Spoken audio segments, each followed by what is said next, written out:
This week I am back with Halley Sutton. Sutton. I don't know why I said your name so pronounced like that or enunciated, but I did. So I'm super excited. We always have fun, We do. and I feel like we just have an infinite amount of things we could talk about, really. Totally. Totally. Yeah. I want to start off. Can I ask you, how are things going with your book? That's a great question. Things with the podcast got like very busy. I Mm-hmm. booked a bunch of interviews all of a sudden, and so I was reading a lot, which is Mm-hmm. very fun. But I have not made a ton of progress on the book because of that. So I think I kind of, I don't know. I was just talking to someone else about this. I might need to switch it to like that I need to write in the morning, like when I Mm-hmm. first wake up, because kind of like working out too, like if I just do it in the morning, it'll get done. Totally. So I'm kind of thinking about that. But I've been psyched to have the people on that I had on, and I Yeah. love reading. So I'm not Totally. complaining too much, but I need to figure out where to fit writing in. How about Isn't you? that isn't that such a nice feeling when you like get book Yeah. mail or you get to read a book before other people do? It's just I don't know. It feels very Yes. cool to get to do that. Yes, it Yeah. is. It's really fun, honestly. Yeah. How has your writing been? For me, it's been good. It's been kind of all over the place. I'm trying to do. This book is my weirdest book so far, and it's kind of a different swing for me than the last two books. Like, it has noir Yeah. roots. It definitely has like crime and thriller in there, but it's also a little Hmm. more surreal, and like I'm thinking of it as like a dark noir fairy tale. And so I'm trying to do some Oh interesting yeah. stuff with POV in there, and Mm. I'm struggling with that. So I it's going well, and yet I also feel like I'm running my head into a wall. But I am Yeah. committing to doing something in June, which is called Mm. the Thousand Words of Summer. Have you heard of this? Ooh, I haven't heard of this one. So it's this community run by a writer named Jamie Attenborough, and she does it every summer. She does it actually. She does mini versions of this throughout the year, but it's in the summer, starting June 1st. You commit to writing 1,000 words a day for 2 weeks. So at the end of Oh, those two nice. weeks, you have 14,000 words. And so I have been gearing up to do that. I don't know when this will drop, but currently we're at the end of May. And Yeah. so for the last couple of It's weeks, coming out tomorrow. it's, So oh, you okay. write the other So day. perfect. I was like, when in time are we? And you're like, now actually. And I'm like, okay. Yeah, Um, pretty present. so I'm committing to for the last couple of weeks to help myself. I have been jotting down all these different scenes that I have ideas for on Nice. note cards, like everything that I think I know about the scene, what's in the scene, who's in the scene, what I want to happen, even like if I have like strange details that have popped into my mind about the scene. So just writing them down. So then during this Thousand Words of Summer, I will be able to at least like if I get stuck, if words aren't flowing, I can say like, okay, well I have these scenes I know I want to write. So I'm trying to trying to Yeah. set myself up for success in that way, trying with this little project and see how far I can get. Oh my gosh, you're tempting me to want to do this. I'm just Just maybe like, saying. get me back in a good flow and kind of get me to do it in the mornings. I I feel mean, like I even kind of if have podcast guests scheduled out, so it's like I yeah, don't necessarily have to read a ton right now. totally. Hmm. And even if you like, I mean, the way I'm looking at it is 1,000 words a day is great. If I can do that, that's my goal. But even if I were only to do 500 words a day, that's still 7,000 words at Right. the end of 2 weeks, which is a Yeah. lot, you know? So Yeah. it's a win. When I think well, I don't think, I know a lot of my stuff is perfectionism. And I don't know how many times I've heard different variations of like, write a bad first draft. Yeah. Like, I think you may have said it, Yeah. I don't know. I've heard it in so many different places in the last few months. And then I still, though, am like, but are they 1,000 good words? But I'm like, if I did it as a challenge, it would just be like, just write the words for 2 weeks. So Totally. you might have convinced me to do it. Well, I'm always around. If you want, like, we could like check in with each other and do different Yeah, stuff. Like that would be. maybe I should. Boy, do I know that struggle with you, where it's like Yeah. I think we have talked about this, and what always like comes to my mind is like, okay, they say write a crappy first draft, but like they don't mean this crappy. There's limits, you know? Maybe And that's what it was. Yeah. and it's like, no, there are no limits. However bad it is, that's just, you can always make it better. Nobody is ever going to see that first draft, you know? It can be bad. It can be real bad. Right. I think it still feels so mystical to me too, because I haven't finished one ever. And so I'm also just like, I think we talked about that a little while ago. I'm in the middle of it. So then it's just like, how many scenes do I need to plan out? And it's like, I probably just need to write the scenes I know I need to write. And then other ideas will probably come up too if I'm just in it. Are you using any sort of plotting framework? Like Save the Cat or Save the Cat. Yeah. Okay, cool. Yeah. Yeah, because that at least gives you some part where I'm like, how many scenes? I know, right? Yeah. Yeah, that can be hard. How many scenes? Because you know, the thing about fun and games, I always try to ask myself, and maybe you're already doing this, but I always try to ask myself, like, if I were picking this book up in a bookstore, what would I be hoping would happen based on the premise? And a lot of those things are what should be in your fun and games. Like with your book that's about like like reality TV stars, like I would hope that I would maybe be like, well, maybe the main character goes on to a reality TV set, or maybe she's on camera, or maybe she has like a boozy brunch with, you know what I mean? Just trying to think of all the like fun premises that would come out of that. That's all like your fun and games stuff. Yeah. I'm so glad you said that, because that's what was bouncing around in my mind last week, where I was like, I need to think of my favorite reality tropes and then build in like her getting the information that she wants in like scenes where she's like in a, like you were saying, a boozy brunch, or like getting facials, like all of the tropes of reality TV. So I was thinking about it that way, where I was like, how could I use those tropes to be the like setting for where she's figuring stuff out. So totally I need to do that. Which I think is like, you're like, that's exactly right. I think you're doing like the exact right thing with that. It's just trying to like use those, because it's really elegant when you can do multiple things with one scene, right? So it's like you're hitting on all the expected tropes, but you're also moving the story forward. So like, that's perfect. Yeah. Like, I feel like she needs to get a drink thrown in her face for sure. I think you're right. There definitely needs to be some drunk drinks. Yes. Oh my gosh, those are the iconic scenes, right? You know what you did. You know what you did at a nightclub. Yeah, totally. Well, you got my interest piqued. Maybe I'll finally.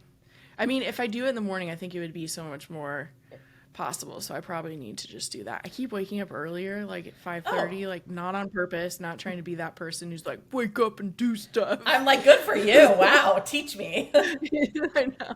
Well, I mean, the problem is I fall asleep before 10, so it's like, it's not like I'm doing anything too amazing, but I'm like, maybe I need to just like get out of bed and start writing, or not. Who was it that it might have been Ryan Holiday, possibly, was saying, I can't remember. I don't know. I heard something here recently. Clearly, I'm hearing so many things and just not cataloging where I heard them. But he was saying that, like, every day he's like, I will write for 2 hours. And it was Jerry Seinfeld, not Ryan Holiday. And he told himself that even if he doesn't type anything, he just can't do anything else for those 2 hours. So it's like, if he's even just going to stare at one paragraph for 2 hours and nothing else comes out, that's fine. But, like, he can't, like, get his phone out and start scrolling or whatever. It's like, you have to sit here, or you can write, or you can just sit here. And I was like, it's probably, I feel like if I did that in the morning, that would work.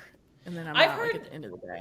I've heard that advice before too, and I do think there's something to it, right? Like eventually you'll get so stir crazy that you're like, well, I might as well write. You know what I mean? 2 hours is a long time to do that off the bat. Maybe I need to start trying it like 30 minutes. Also, nice, good for Jerry Seinfeld. He's a gazillionaire. Like, that's makes it a little easier to do that at this point in his life. Yeah. Yeah, it really is. Well, I kind of have, like, a la my episodes with Gare, an icebreaker a little bit here at the top. So I want to make sure I get her Instagram correct. So Erin at Thriller Mama Books. It's Thriller and then MAMA Books, if anyone wants to go follow her.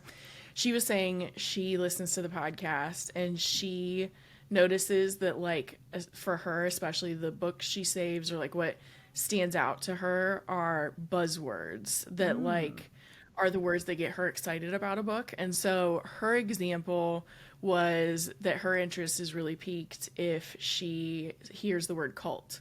And I was like, that's a good one, because I definitely am too. Yes. I'm with you on that one. But she was like, that might be a fun thing to do on a podcast. And I was like, that's kind of a perfect like icebreaker top of the episode thing. So do you have buzzwords that for you, you're like automatically add to the TBR?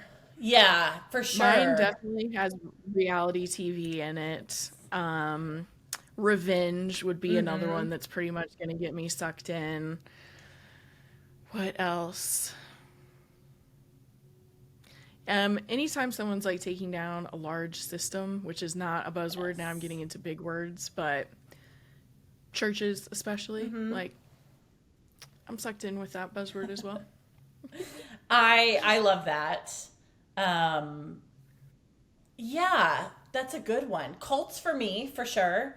And like sometimes with buzzwords, it's like it gets my foot in the door. It's not necessarily like I'm going to read it, but I'll pick it up off the shelf, right? Like, and that's cults because I feel like sometimes culty stuff doesn't always hit me, but like for sure, that's one.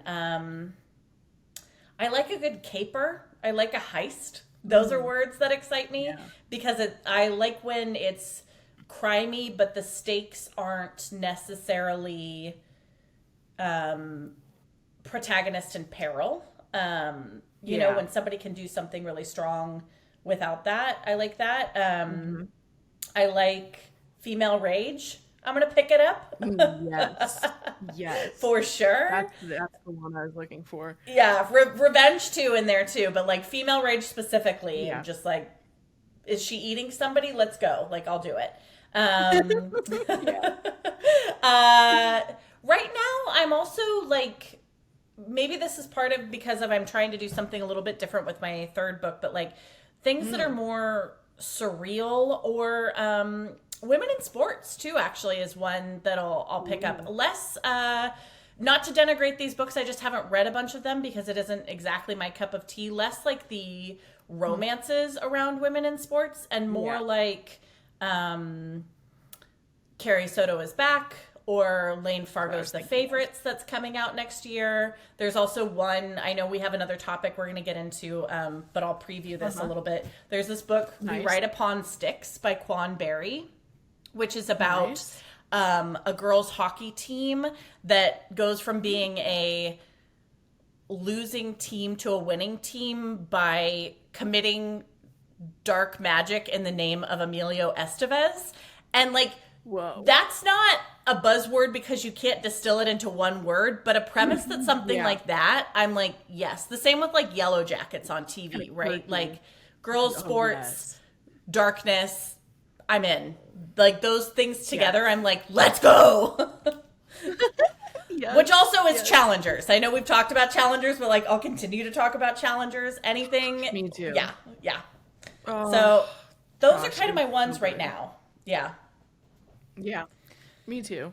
What was the other one that I don't know. I've been more into like, almost like eerie, which is still not quite, but I read The Hunter's Daughter here recently. And then these were both recommendations from Pierre.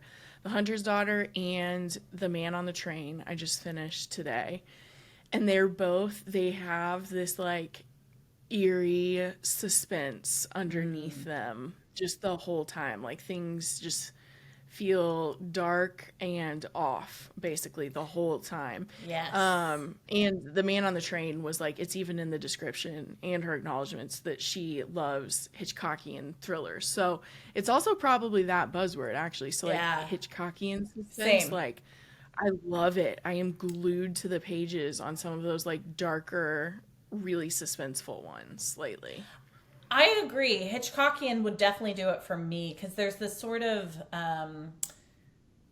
psychological aspect to that I always like. There's like a sort of elegance around it too. There, you know, it's like a little somehow like I don't know. The word I was thinking of is icy, which I'm probably getting from Hitchcock's Icy Blondes. But like, I don't know. That's definitely one that'll do it for me. Hitchcockian.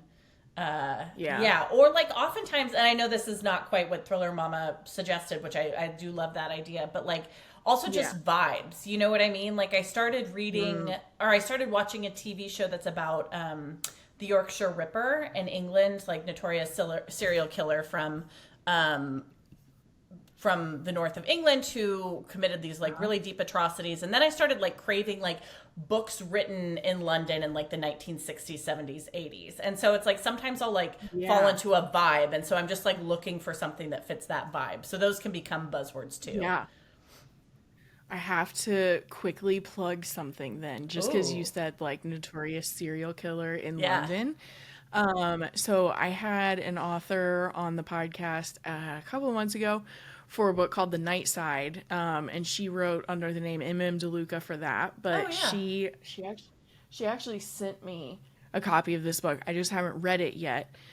But when she was writing under her name Marjorie DeLuca, she has a book called The Savage Instinct, and it's like it's related to the imprisonment of Mary Ann Cotton, who is England's first female serial killer. Yes, I am aware of Mary Ann Cotton. Yes.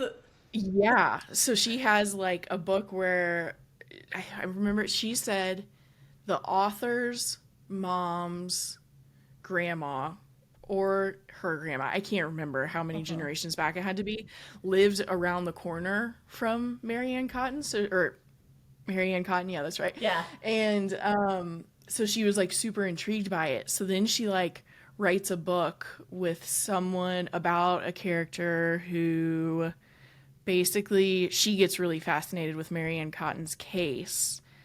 And yeah, I can't, I'm trying to sum it up really quickly, but it's like it's called a historical fiction thriller. And I don't always do historical fiction, but she told me about it, and I was like, you have me intrigued. I'm very intrigued. The Savage Instinct, you said? Yeah. Okay, I just wrote that down. The Savage Instinct. Okay. Yeah. So I need to get to it. I'm glad you mentioned that, because I was like, oh, yeah, I have that one, too. Yeah, not just all my NetGalley books. Oh, NetGalley. Yeah. So, yeah, you might like that one, too. Oh, yeah, Have you been watching anything lately? So I've been watching, I started watching it's called The Long Shadow, and it's about the Yorkshire Ripper, who's in, I think, north of England, outside London. But it's like, it's a really interesting, I mean, the TV show is good. I've watched a documentary about this before, too, and like, really law enforcement screwed it up. Like, he was allowed to commit a lot more murders than he should have been because they didn't follow the right leads and all this different stuff. And I think the show does a good job of showing that, partially because a lot of the women were involved in sex work. Like, it was also a depression in England. And so a lot of the women who were involved in sex work were doing so, it like increased the number of sex workers out there. And basically the cops were kind of like, they had it coming. So they weren't taking it perhaps as seriously. And it does a really good job of showing like that's the culture that these women are living in when. Yeah. So it's good. It's a heavy watch, but it's good. I've also been watching the Jinx season 2. Did you watch that? I haven't. No, I haven't. Okay. So did you watch the Jinx season 1?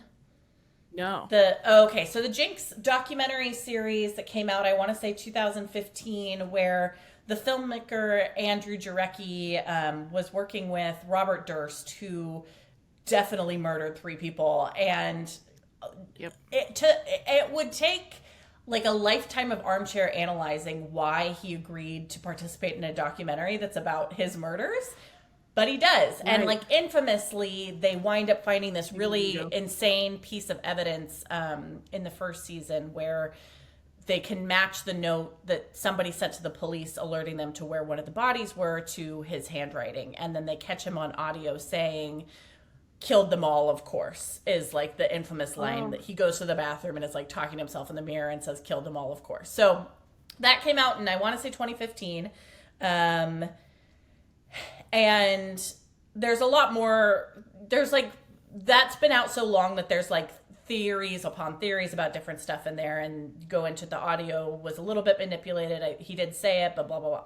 Anyway, so season 2 comes out, and it's about the trial, and it has some of the wildest characters who are real life people that I have ever seen captured on camera, like this guy. And it really is this kind of crazy study in like how much you can get away with when you're rich. That like all of his friends had to know on some level that he killed these 3 people, one of whom was his first wife. God.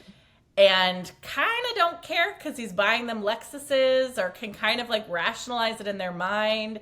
It's a wild run. Highly recommend. It's some great. Yeah. I know you don't love the true crime documentaries as much, if I recall. Not as much, but yeah. I do every now and then. The first season is worth a watch because it's just so crazy. Like, it's so crazy that this guy would agree to do this. And then the second season is really kind of focuses more on the culpability of the people around him as well as the trial. And so it's not necessarily super gory or violent. It just is kind of, you're like, these people exist, you know, like it's really weird. It's really crazy. So I've been really loving that. Yeah. What about you? What are you watching? I haven't been watching a ton. We went and saw Furiosa, Mad Max. How was it? It's, I don't want to like say it's okay. It's not the first. Okay. It's not like Fury Road, basically, I guess. So, and I guess like my main critique is just that it could have been shorter. Like it didn't necessarily need to be 2.5 hours. Mm-hmm. I'm not against a movie being that long either. Like I'm not one of those people that just like hates that idea, but I think it could have been shorter, but it's still so fun to see in the movie theater is still what I would say. Like the visuals are like so cool. Just like, am I frozen? Well, I might be. There you're back. Visuals, yeah, the visuals are amazing. Like the scenes where there is the, what is it called? It's not war driving. Oh, yeah, I know what you're talking about. I don't know what they call it. Totally. But, like, the scenes where they're fighting in vehicles are, like, wild and awesome and crazy. But it is just, like, very different. It's also, like, more of a... It's not Saga, because Saga necessarily... I mean, it starts when Furiosa's, like, very young, like 6 or 7, and then follows her probably into her early 20s. So it is more of, like, a... hero's journey, I guess, is kind of some of what it is. Totally. But it was still really fun. It's just, I think after seeing all these other movies where I was like, this was perfection. Totally. I was like, okay, well, it was still fun, and I think it's still worth seeing in theater. So I'm not saying that it wasn't good. It's just it's different. Which I know the director always wants the movies to be very different, so they just were, I guess. Yeah. Okay, good to know. I definitely want to see it. I really loved Fury Road, which, like, I'm going to be a lame millennial and say that was actually my introduction to the Mad Max saga. Like, I knew of it, but I hadn't watched it. And then they put Tom Hardy in it, and I was like, well, obviously I'm going to go see it. But, like, yes. Right, like, yeah, we'll go. I'm good. And I really loved it. And so I do want to see Furiosa, but it's always hard to capture lightning in a bottle twice, you know? So, yeah. Yeah. And I mean, part of what made it Fury Road cool, too, which Tyler pointed out after we got out of the theater, and I was like, oh, yeah, I didn't even think of that. There were, like, music scenes with, like, there's like none of that, so like that was another really cool trademark of Fury Road, and that's not in Furiosa. So they just are very different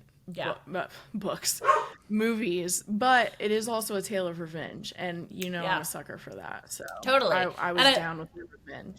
And Anya Taylor-Joy is great. Like I'm there to see it for sure. She's amazing. Yeah, she's great. My really dogs is. Even think so. They're piping up. They're like, you didn't take us, but I think it was good. Exactly. Amazing. Yeah. Well, We talked about talking a little bit about some outlier books. Well, actually, we Yes. talked about it at the end of our last podcast we did together. And when I started looking through mine, it made me realize, which I know this about myself, I'm still a pretty narrow path of books that I read. So I feel like you're going to have some even like, I don't know, cooler or more outlier-y than me, but these aren't like textbook thrillers, the ones that I came up with. That was like Oh, the best I could really do. I can't wait to hear yours. I'm excited about them. Yeah. I picked some ones that kind of go in different directions. I had the opposite experience. I was looking at my bookshelves and going like, yeah, I tend to read all over the place. Like I do Yeah. read probably more crime mystery thrillers than anything else. Particularly now because I'm like trying to, make sure I'm up to date on my industry. But like I was picking out stuff and I Right. was like, oh yeah, that one. I loved that book and like this one and yeah. Yeah. Yeah. You want It is do you want, cool when you like look over what you've read. Totally. I love that. Do you have a system for shelving? Like, do you shelve like ones you've read separately then, or like how do you? Well, I use Goodreads, Oh, and smart. so that's where all of my read are. And otherwise, everything is digital for me. Got So it. there's Got no it. physical shelving, but I have my read shelf on Goodreads. How Nice. about you? That's perfect. Yeah, I definitely keep up on Goodreads, and then I'm trying to do a thing where I like have a shelf in my bedroom that's only books that I haven't read. So once I pick one Right. out, then I like take one from these shelves that I haven't read and I add it so that eventually these shelves will always just be the books that I've already read. Um, Nice. Maybe eventually I'll get to that one day, but probably not. Yeah. Yeah, I don't know if any of us will. totally. My Um, TBR is long. Never ending too. Never ending. Yeah. Yeah. Yeah. Um, Well, I can talk about my first one. yeah, let's do it. Cool. So this one I actually kind of talked about at the end of the last episode, which was what kind of made us think about outliers, but it's Made for Love by Alyssa Nutting. Definitely the most outliery book that I've read. It is just so super unique, but I loved it so much. So it's about a woman, I think she's in her 20s, a woman named Hazel who basically moves in with her father who lives in a trailer park with his extremely life like sex doll that he has a relationship with. Like he loves her. But she's basically having to live with him because she just quote unquote escaped her marriage to the head of Google, not very thinly veiled, large tech company like Google, because he was basically demanding that they would like wirelessly connect their brains Yeah. so that he could always know like what she was feeling and thinking. I don't know if it's all thinking, but feeling for sure. And she's like, I don't know that I think that's the best idea. So she escapes and is living with her dad, and you kind of learn what led her to marrying Byron, what her marriage was like, as she is trying to stay away from him because he's still coming after her. But then there's also like I don't see it in the synopsis, so I'm struggling to put it all together without giving spoilers. But there's like also some random stuff, like a character who falls in love with a dolphin Yes. because they can communicate with that same mind meld technology, I think. And it's just very unique, and it's very satirical and has a lot of commentary on our relationship with technology and where it's headed. And it was just like very quirky and fun. And there's a TV series, and the TV series is so good, and I wish there were more seasons. I know. I love that book too. I think Alyssa Nutting goes so hard, and I love Yes. her as a writer. She like does really out of the box things. Have you read Tampa by her? No, I haven't. Okay. Tampa is a very divisive book for good Controversial. reason. Yeah. Yeah, it's about a Yes. female pedophile who becomes a teacher to like feed her desires. I loved it, which is a vulnerable thing to say about that type of book, but like I really appreciate yeah. that she took a concept and was like, I'm going Yes. all in, and she's commenting on how we treat people in the media, like how we treat like women who do this in the media versus men, and like that she's this Yep. pretty woman, so people are like, oh, how exciting for the boy, and you're like, no, like, but she takes big risks, and I felt like Made for Love is very much the Does. same, and I really love that and admire that as a writer. I know. I do want to read it because I'm sure she does it in such a cool way. Yeah. Because it's even about, it was a teacher in Tampa, right? Yeah, Like it it's was somebody loosely she went to high related school to with. that. It was somebody she Oh, knew. she went to high school. Yeah, and so she was like, Whoa. was kind of like, what do I do with knowing this and like having known this person? Wow. I don't know that they were close. I think it's possible this person was a couple years behind her in Yeah. school, but like yeah, so it's interesting. Ooh, I need Yeah. to read it.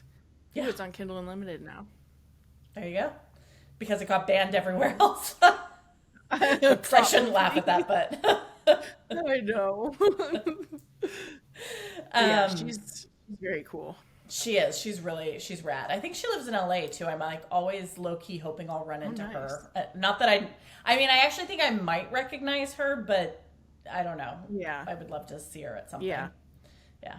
I know. Yeah. That would be cool. It would be cool. Okay, my first one that I grabbed is Heating and Cooling by Beth Ann Fennelly. It is, the subtitle is 52 Micro Memoirs. Beth Ann Fennelly is a poet.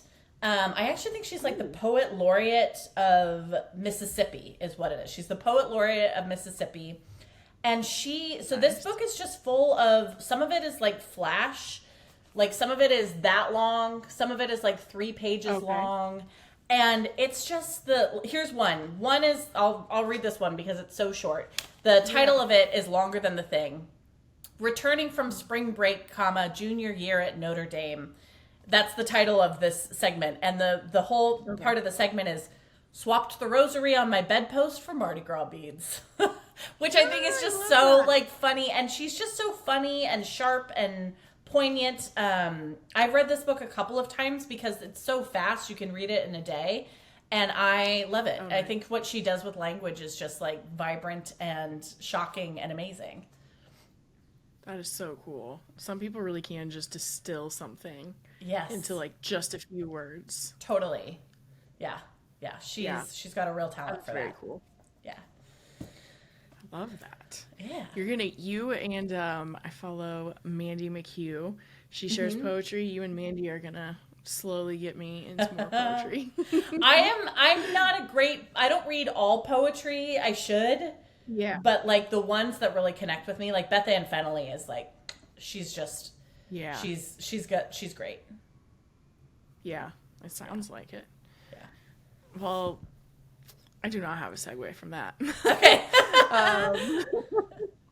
But this was an outlier for me just because it was YA, and I just don't typically read YA.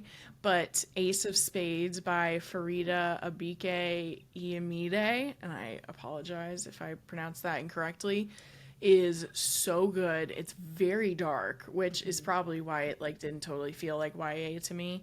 But it's about two students at a prep school, and they are the only Black students, I believe, if not just two of very few. I think they're the only ones though.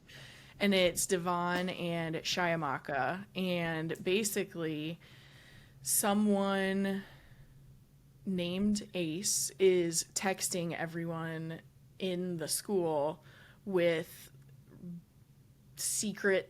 shady secrets about people.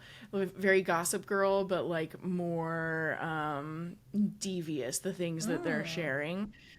And so it's basically for Devon and Shyamaka, the secrets that are coming out about them are like making their chances of getting into the colleges they want like not look very high anymore. So, and they're not necessarily friends either. They're very separate people. So basically both of them are trying to figure out who is sending the text messages, why they're doing it, and how to stop them. And it is like, it's so emotional. It's heartbreaking at multiple times. And the ending is like such a like explosive climax Ooh. of an ending. It's Okay. very, very, very good. You've Yeah, sold me. That she's sounds in. great. Yeah, she's very talented. And I know she wrote this. I know it took her a while. In her acknowledgments, she talks about how long it took her to write it because so much of it was about her experience being in wealthy. I think it was more when she was in college, but wealthy academic circles where she was one of few black people in those circles, basically. So it's very emotional, but very good. Okay, that's going on my list. That sounds great. Yeah, it is. And it's creepy, like thinking of someone like taking pictures of like you in your life when you're like, I didn't know anyone was around me then. Oh yeah, that's super creepy. What a nightmare. Ugh. Yeah, Yeah. totally. I mean, I'm always in my house, but if I lived a more interesting life, people might catch me. I get it. I mean, somebody could also be taking pictures of you in your house. That's creepy. That's true. Yeah. Oh yeah, that's even creepier. Yeah. Not to instill that fear. I know. I'm like, I'm not gonna sleep tonight now. Right. That's a great one. I don't have a great segue Yeah. from that either, but I will share. Yeah. So the next one I have is a book that I actually think I'm due to reread, and God, this poor cover. This book has been through a lot with me, so it doesn't look great. That's But it's cool, though. it's Mr. Fox by Helen Oyeyemi, who Okay. she's a British author, and she does kind of these speculative literary, often kind of like fractured fairy tale type stuff. She has a devastating personal history, which is to say, I think there's actually like devastating things in her stuff, but like for me, her first book she wrote when she was 18 years old, like in between finals. Like that's like the story is she was like, oh, she had downtime in between finals, so she wrote her first book. And I'm like, Cool. okay, all right, so you're just Go, a girl. genius. Got it. Yeah. So Mr. Fox is a retelling of the Bluebeard myth of the like man who marries multiple women and keeps killing them. But it's this really interesting way where it's like Mr. Fox is a writer and he's married to a woman and he keeps killing all of his female protagonists until one of like his muse and like one of the women on the page like come alive and are like, hey, stop it. Ooh. And so it becomes this kind of like fairy tale that's this like intertextual thing where it's like he's a Yeah. writer speaking to his creation and we're reading it and it goes into his history and it's really well done and she's just like Yeah. legitimately a genius. And sometimes I come out of her books and I'm like, I'm not sure I know what happened, but I know I enjoyed it.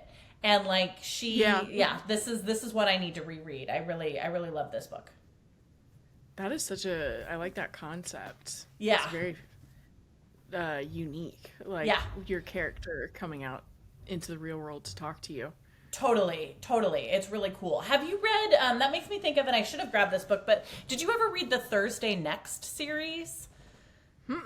Okay, it's by Jasper Forde, and it's Fforde, and these books came Okay. out, I want to say maybe the early aughts, and Thursday Next is his creation. She is a literary detective.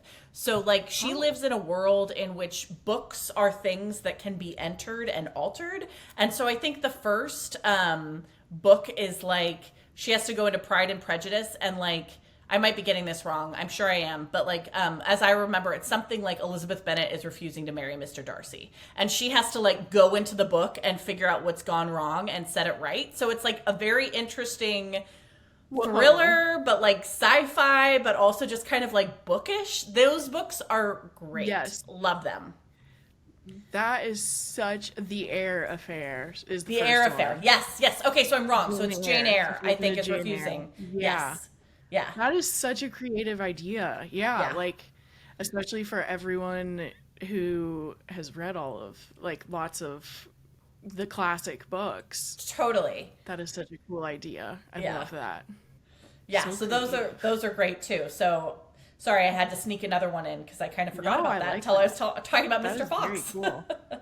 That is very cool. Yeah, I know. No, I'm intrigued by these for sure. Oh my gosh, Pride and Prejudice though. I know. So sweet.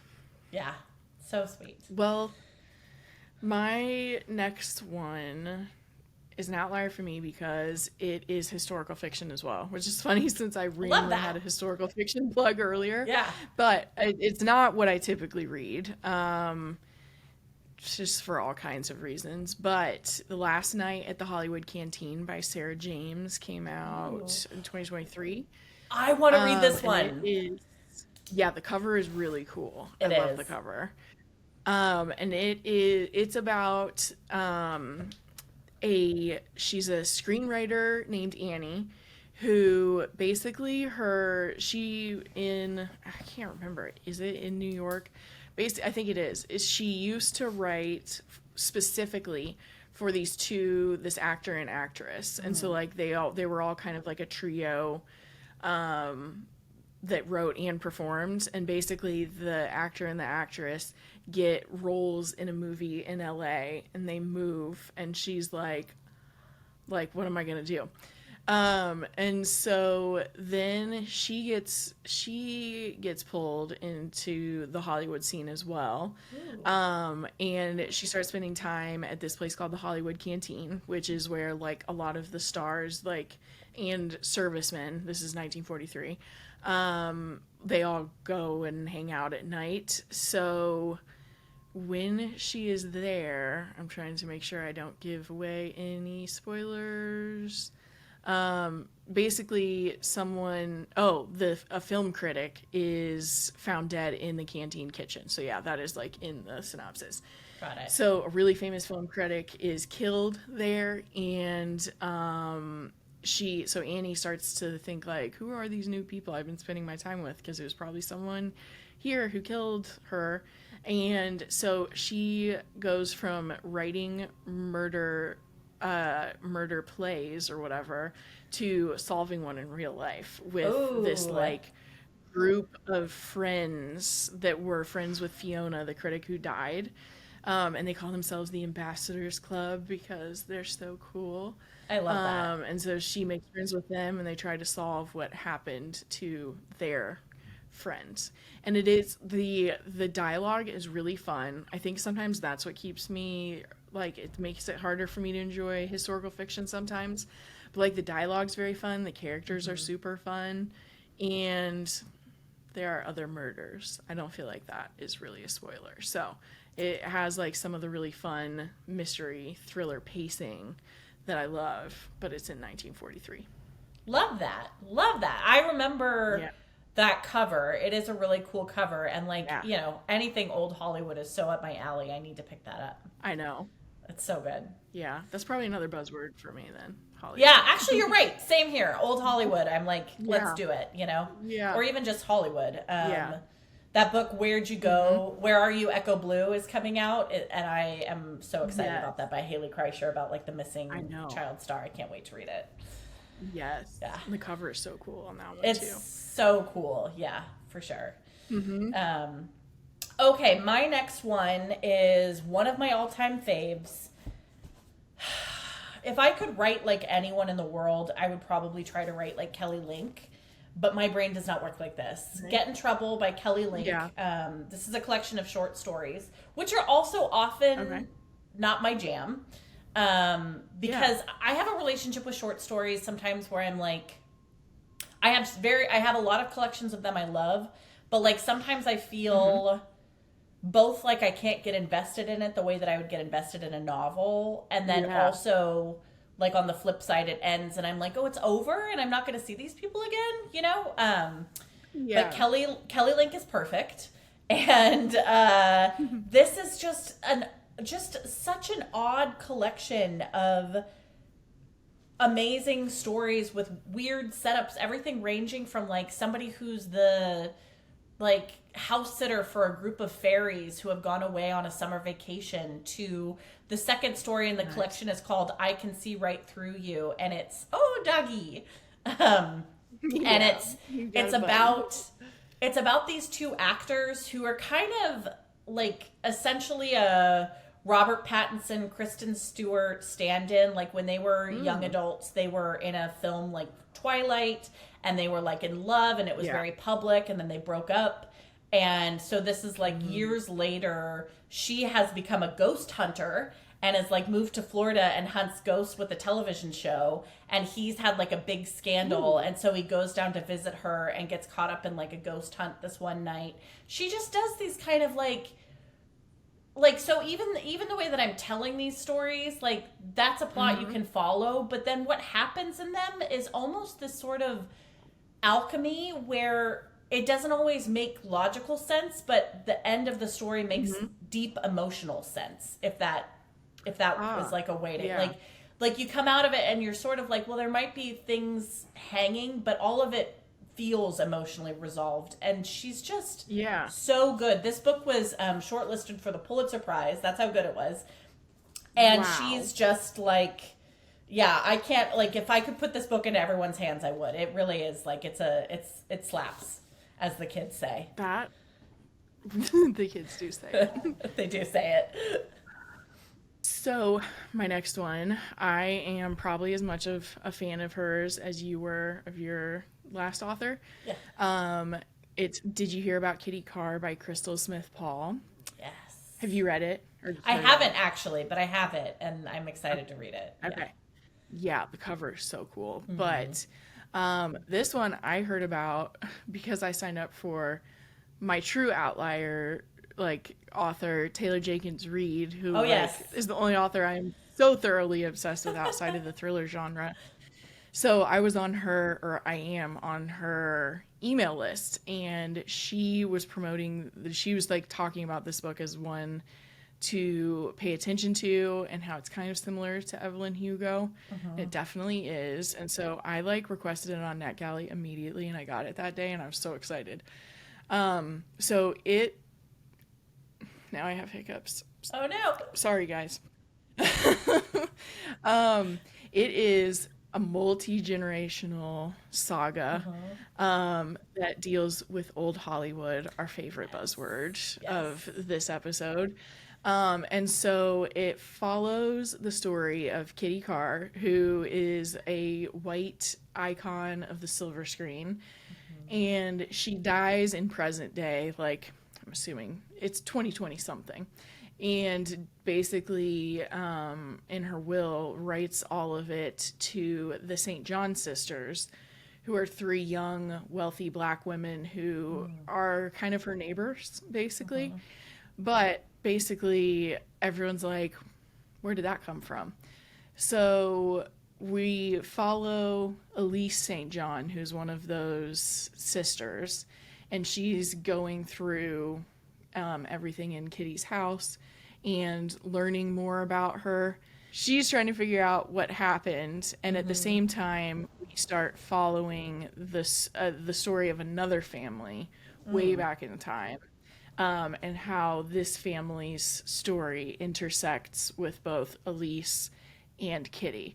So there's like so much more I want to say about it, but it is one of those ones where, like, just like how Evelyn Hugo is kind of paced like a thriller, which is something I've talked about, you have all these questions about why did she marry 7 men, and like just like all the questions that you have, and then you're going back in time and getting answers. It's a lot like that, where you're like, how is this connected? How is this connected? So it feels like a thriller as you're learning about both Kitty and Elise St. John, and it is just so good. It's very moving, very emotional, and has old Hollywood and just brings up a lot of questions. I really can't say, I want to say more, but I really can't. So totally. But it's fantastic.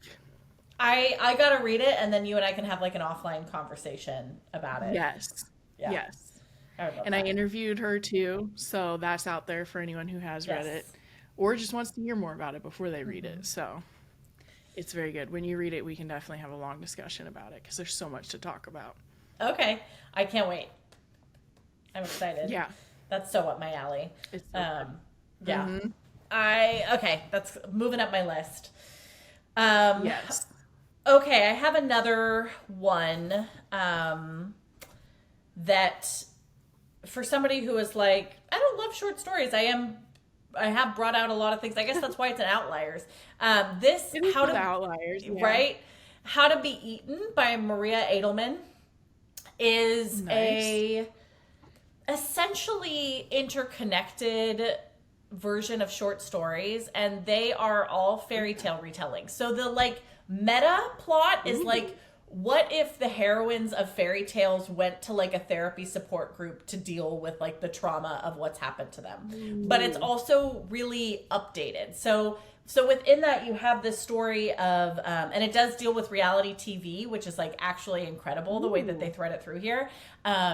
Yeah. So they have these narrative about the support groups, and everyone tells their different stories. So the one of the early ones is about Bluebeard, except the Bluebeard character is like an Elon Musk character, like, you know, wealthier tech guy, has all these things, basically has a house that's like engineered to kill the women who live in it. And so it's somebody who's like dealing with the fact that like that happened to her. And then there's another one, the one who's kind of like probably like the Cinderella story, is a woman who wound up marrying the man who created this like really famous franchise, like The Bachelor. And so like he's created The Bachelor and she's married to him. So she's kind of like queen of Bachelor Nation.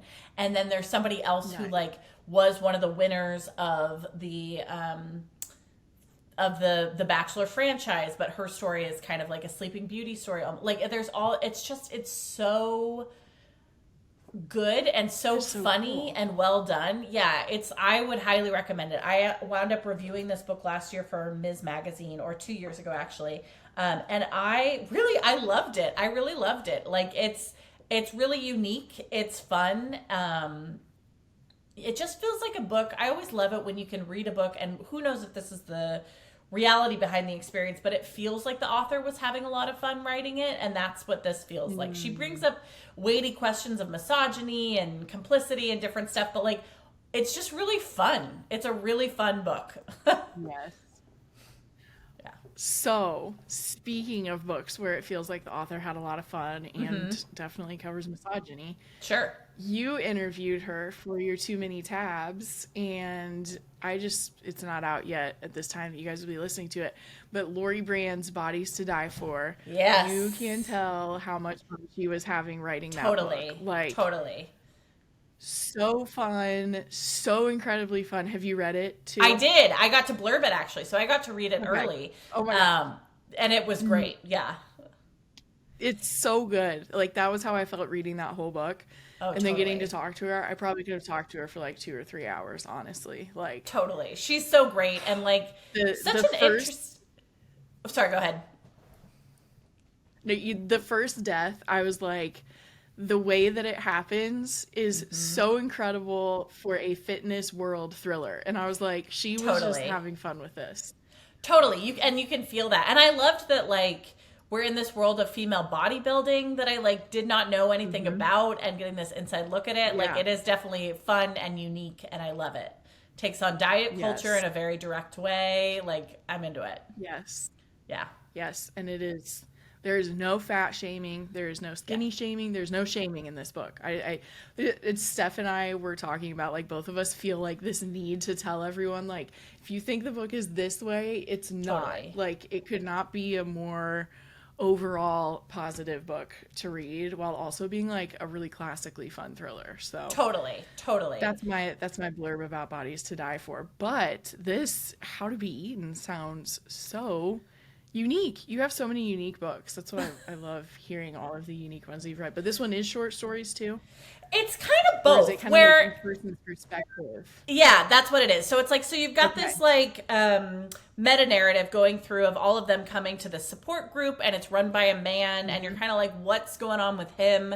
And then they all start kind of like within that support group, they're like, okay, who wants to tell their story first? And so then you get into like every person gets to tell their story individually. So those are kind of like almost short stories within it, but you're also kind of trying to understand like, who is this man who's brought them together, to what end? There start to be similarities. Like, you'll start to see certain people that pop up in different people's stories, and you're like, oh, I know who that is. And so you're kind of piecing together this larger narrative as you're doing it. Nice. So it gets to be kind of both. It gets to be both like short stories, but also a novel, and it's just a lot of fun. Highly recommend. That is so cool. Yeah, I am adding it to my list, and I'm still fighting my hiccups. Yeah. Oh no. I would try to scare you if I were there in person, but Thank The you. best, can I tell you the best time I ever scared hiccups out of a friend? Yes. Okay, if this is too much of a weird detour for the podcast, No. we don't need to keep it in. But so my best friend Tara, we became friends because we were assigned to live together in college, and I just got extremely lucky that like I got assigned to live with somebody who's like so amazing.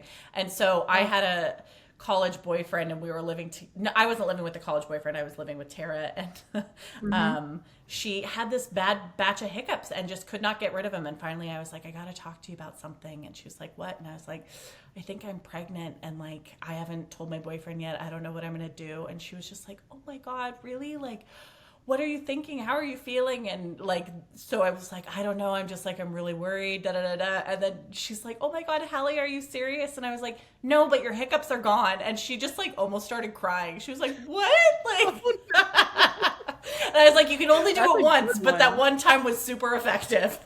I know. And I feel like now I'm in my 30s, like no one would be scared if I told them that. They would like, yeah, it hits different when you're like 20, you know? Like, yeah. They'd be like, congratulations. And I'd be like, no. You're like, no, I was trying to scare you. I was not being serious. Totally. I love that. It was good. She was so just like, oh my God, what? Like, I thought we were, and I was like, yeah, no, everything's good, but your hiccups are gone, so that's good. Maybe the laughter worked because I'm not hiccuping anymore. So maybe the story worked. The story got two. The story got two. Yeah, it's 2 for 2 at mixing hiccups. Undefeated. I mean, I think they're gone. I'll take that win. That's rad. Well, look at us. We've created a new hiccups cure. Solving hiccups. Yeah. Mm-hmm. Not in time for poor Meredith Gray's mother, R.I.P., but Yeah. Oh, I haven't watched that show in forever, but I know, me either. I can't believe it's still on. I know, it's kind of crazy, but I mean, keep doing it if you can. Obviously. Totally. Are you a Bridgerton person? I'm not, but I know everyone's going crazy for it. Yes, I am a Bridgerton person with the caveat that I'm not like obsessed with the show, but I do. But like as soon as it was out, I did watch it. You know what I mean? I was like, I mean, it's here, so I'm going to watch it. And so, yeah, I enjoyed it a lot. Right. And TikTok has been serving me like a lot of slutty Bridgerton content since. That's what I've been getting. Like, even though I don't watch it, I've seen all of the sluttiest clips. Totally. And you're just like, all right, thanks. You know, like, it's a Wednesday at 10 a.m., but thank you. Yeah, totally. Well, my last one you actually talked about earlier, and I just talked about Taylor Jenkins Reid, but Carrie Soto is back is probably totally an outlier for me in that I've never read sports fiction. I don't think I have. And it's not a thriller, but I trust Taylor Jenkins Reid so much that I was like, I bet I'm still going to like it. And I mean, a lot of the story is in the title, but basically Carrie Soto was really successful tennis star in her teens, early 20s. I can't remember how many years it's been, 10 or so. But basically she decides that she wants to come back and basically try to win. Is it the Grand Slam? Is she trying to win all of it, or is she just trying to win one? I can't remember. She basically wants to come back to tennis, though. And so it's really chronicling a couple things. She was known for how, like, cold and calculating she was on the court. So there's a lot of commentary, which is common to Taylor Jenkins Reid, about women in fame and the way that everyone else talks about them. So there's that going on, as well as her journey of training again with her father, who was her trainer and coach when she got really successful, and then he's also helping her as she comes back to the sport. So it's also about their very complex relationship as well. But I sobbed at the end of that book too. It's one of few, and I think it's only Taylor Jenkins Reid that has made me like cry in a book. And it's all of them. But that one, I was crying so hard at the end. It's Totally. very emotionally, it's the emotional development is amazing, as well as like the external plot being so fun. So I really liked it. Some people said that it still felt like there was too much tennis in it, and I'm like, I mean, that was kind of the point, Yeah. but I didn't feel like it was like overly like just watching a tennis match in each chapter. Like it doesn't necessarily feel that way. So it's good. It's good and it's worth it. And I love Carrie Soto. Totally. I actually feel the same. Of it might actually be my favorite Taylor Jenkins Reid book, which I feel like is Really? blasphemy. Yeah, given like Evelyn Hugo and Daisy Jones and Yes. all of which I loved. I've loved all of her books that I've read. I haven't read the ones that I haven't read are her early ones, like One True Loves. I was gonna ask. I haven't either. Yeah, I haven't read those, but I read her successive ones, Malibu Rising, and I think Carrie Soto is my favorite. And I actually Yeah. felt like she pulled off the tennis masterfully, where it's like that's what the I whole thought book so is too. about, but it doesn't feel. It's also like tennis is her relationship to herself and her relationship to her dad and this burgeoning relationship she has with this man whose name I forget. And like, it just Yes. is, I thought I it know, me was too. so well done. And I thought like on a technical level, to me, that's my favorite, like her writing in that book is my favorite too, I think. Like the way that It's she's so good. able to like immerse us like the same way, like you come out of challengers feeling like somehow you're juiced up like you just played a tennis match. I felt that way Yeah. with Carrie Soto too, like Yes. yeah. Yes. Yeah, I did too. I Yeah. was invested in that book. It's really good. Bo Yeah. Huntley is Yes, is thank her you. love interest. Yes. Yeah, I had to pull it Yeah. up. I was like, I'm missing so many names. Totally. And that was great. All of it was great. And I loved Carrie Soto as a character too. She's rough around the edges and ambitious and ruthless and all the things we don't like our female characters to be. And I loved her. Exactly. Yeah. Exactly. Tennis. I'm low-key Tennis, a tennis man. fan. I know. I don't love like it in real life, but I guess in media, I'm like, yes, let's do it. Yes, me too. Yeah. Yeah, I can't remember the last time I watched a tennis match. No, and I've enjoyed it, but like, yeah, it's not. Yeah. I played golf growing up, so obviously the Oh, sport yeah. everybody loves. But Yeah. like weirdly, I felt like golf and tennis are kind of in competition in this weird Yeah. sort of like country club way, and so I was always Yes. more about the golf than tennis. I mean, both have many problems built into their structures, but like, yeah, I tried to golf and I don't have finesse. It was like don't use your brute strength, and I'm just like totally. like smacking the ground over and over and over again. It I is. just could not figure it out. It's a golf is. I mean, like you're playing against yourself. You're out there like when I was Yeah. playing, I played on my college team and like you're out there for 6 hours trying not to like Right. lose your shit. Like, like Yeah. that's the whole goal is like don't absolutely collapse mentally. Like and it's Yeah. I did a lot of times, it's interesting. I bet. I keep threatening my agent that I'm going to write a golf thriller one day and she's like literally no one wants that and I'm like I want it. I There's so much do. you could do like psychologically with it. So Yes. one day maybe. Yeah, I think that's the other thing it has in common with tennis though Yeah. too, is like golf is even more it's you against yourself, but like tennis you get in your head after your Totally. first serve, you Yep. could be fucked. Like Totally. you don't have a team to help you. It's like I feel like Totally. both of those, it's the psychological part would be good for thrillers. I agree. I'm here for it. Good. Thank you. Then I will be like, Sharon, Kate wants it. I have to write it. You're like Bookwild wants it. Exactly. Come on. Yeah, totally. Like the way you're playing against yourself mentally and with golf too, like I used to do things to psych other girls out that's like not the nicest self I've ever been, but like it was interesting. Like there's one day I'll write it is what I'm telling you. One day it'll happen. Yes.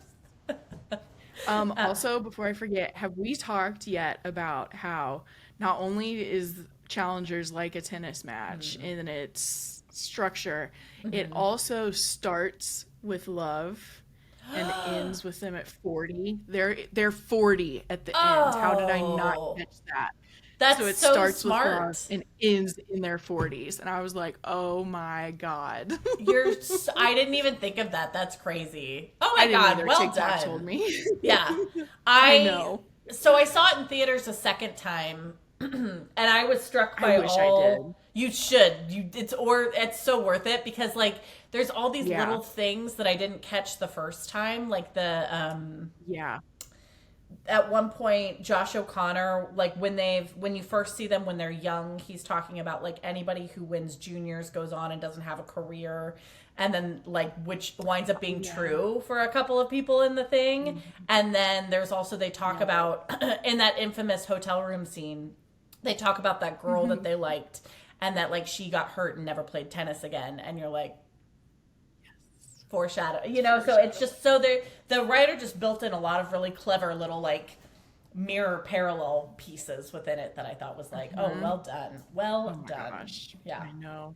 yeah Well, and in that scene, her leaning back and watching them is exactly like her watching them play tennis at the end. totally totally and it like Oh that my God. moment I saw somebody on TikTok say it and I really think it's true that moment is the movie it's like she's It is. like pitting them against each other and She being wants to like watch good tennis. she wants to watch some good fucking tennis.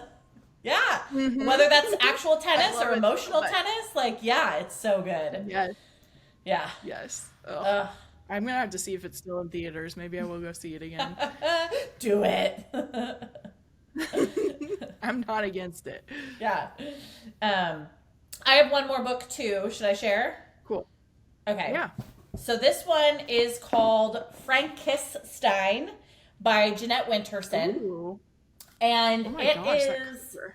it's an right this cover is iconic and this is such a good book and it's so heady but also so enjoyable and so it's like it tells two different storylines it tells the infamous story of Mary Shelley writing Frankenstein back in 1817 which is this like the original goth myth that she's invited to Lord Byron's castle with her sister and her like boyfriend who's married to another woman, Percy Shelley, Mm-hmm. And they have a contest to see who can write the scariest story. And she's 17 and she writes Frankenstein. It's like fucking crazy. And so Wow. so it's like a fictionalized like historical fiction look at that, but it's also about this young transgender doctor who falls in love with like is living in a world that might be slightly futuristic from ours but is very similar like one of the early scenes is this young doctor goes to a conference where they're selling like female AI sex dolls to men that are basically like here's the perfect girlfriend so like kind of hearkening to Right. what you talked about with Made for Love but like stuff that's maybe Yes. not totally happening but like could be and might be about to happen so she falls in love with this AI specialist, Professor Victor Stein, and then she finds out. I'm sorry, they find out that he's trying to create like this perfect AI human hybrid being. So Dr. Stein is like a modern Dr. Frankenstein, and the doctor is kind of grappling with like their own gender and like what body am I in, and then you also have the story of Mary Shelley of like somebody creating a body out of a court. Like it's just so well done, but it's like so all of that is like you sit there like I remember having this experience reading this book and just being like god it's just spurring all these thoughts and I'm writing them down and then Yeah. at the same time it's just such a good read too so and it was like long listed for the Booker Prize like it's a great book it's like smart That's and awesome. funny and dark it's really good Yeah. yeah It is like a good medium to explore how you feel in your own body and yes like what that all means. Yeah. right and like who constructs bodies and gender and consciousness and like it's really but it doesn't feel like it's hitting you over the head with it it's just like she puts all of Yeah. these things into conversation with each other and creates this like weird wonderful story out of it That is so cool. yeah Kind of like Frankenstein. Exactly. So those are my outlier recs. I love it. We had yours are like so unique. Not that mine aren't unique, but Yours I are always very love unique hearing too. Yeah. They're they're not thrillers. Yeah, totally. Which is like, Which is but I nice. love, I feel like with yours, I can also see all the pieces of other books that I know you're obsessed with too. And like, I see why you Yeah. like them. And like, definitely I picked up a few that I'm like, gotta read this and gotta move this higher up on my TBR. And like, I'm excited.